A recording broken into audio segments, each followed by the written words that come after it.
We understand that God's people are a peculiar people.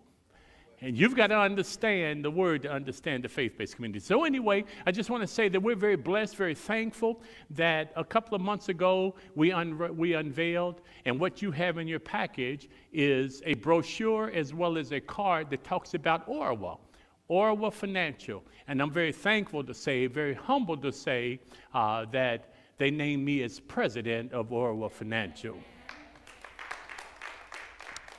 To God be the glory. Great things he's done. And I say this all the time, and we'll get into this. I say this all the time.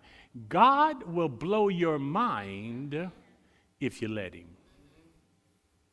Y'all hear me? If you let him.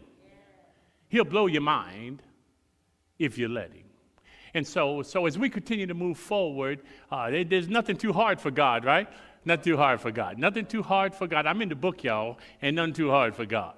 And so when we follow his command, then the blessings follow back right after that. So on behalf of Park Community Credit Union and Orwa Financial, I'm just again so happy to be here. So we're going to get right into biblical economics. And here's a question that I ask when I'm teaching is, does your money control you, or do you control your money?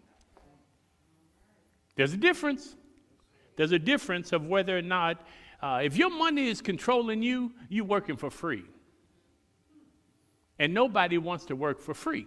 When I start controlling my money, then I get a chance to say when I'm going to go on vacation, where I'm going to go on vacation, what I'm going to buy when I look to purchase a house, and what kind of car I want to be able to buy when I'm controlling the money. But if the money's controlling me, then every time I get something in, I got to give it right back out to pay a bill. Amen. I've got to give it to somebody because I borrowed the money. Right? So one of the things that we want to look to do in our biblical economics is to get a grasp on our finances and start leveraging that, right? He came that we may have life and that we may have it more abundantly. So as we talk about biblical economics, it's interesting that we don't bring it up a whole lot, but he gives us a path to that in the Bible, right? We don't preach and teach a lot, but it's in the Bible. Okay. So one of the things I want to do, everybody's got biblical economics right here.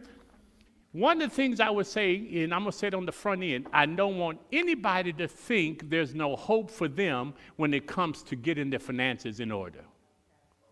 One of the things that I say all the time, and I'm going to say it on the front end, there is hope for the hopeless. So I don't want anybody to feel hopeless and feel like I can't be here because I'm too lost, I'm too far gone. No. There's hope for the hopeless. And so what we're going to be talking about is from debt to dignity. How do I get there? From debt to dignity. So in your biblical economics, you're going to see a little bit about Park. Just flip with me in here. This is this package that has biblical economics on the front. And we're going to run through a little bit, spend a little time in here, and then we're going to get some product-specific things in one of our upcoming meetings, from everything to purchasing homes to vehicles to business loans, the whole 9 yards, and I'll touch on that in a little bit.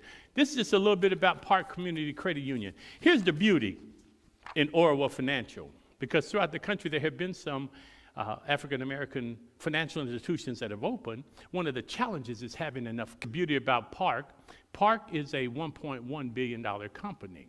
They're behind Orwa.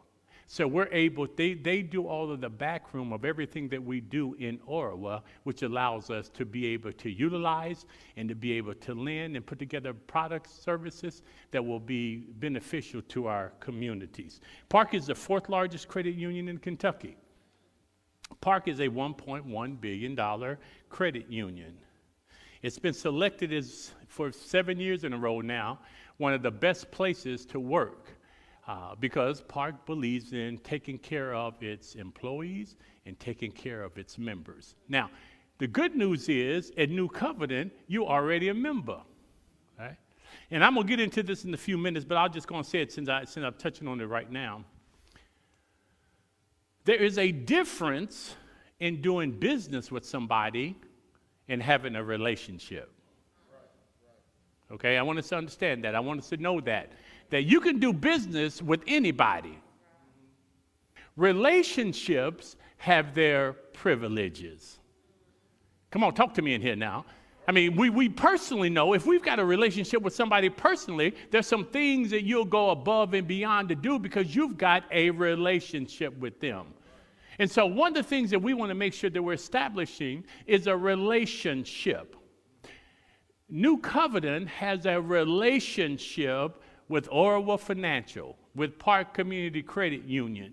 So because of that, every member falls up under that umbrella. That I want to show you is the difference. Many people will ask, what's the difference in a bank and a credit union? And so if you look over on the other page, and I'm not going to walk through every line item there for you, but the biggest difference is banks are for-profit.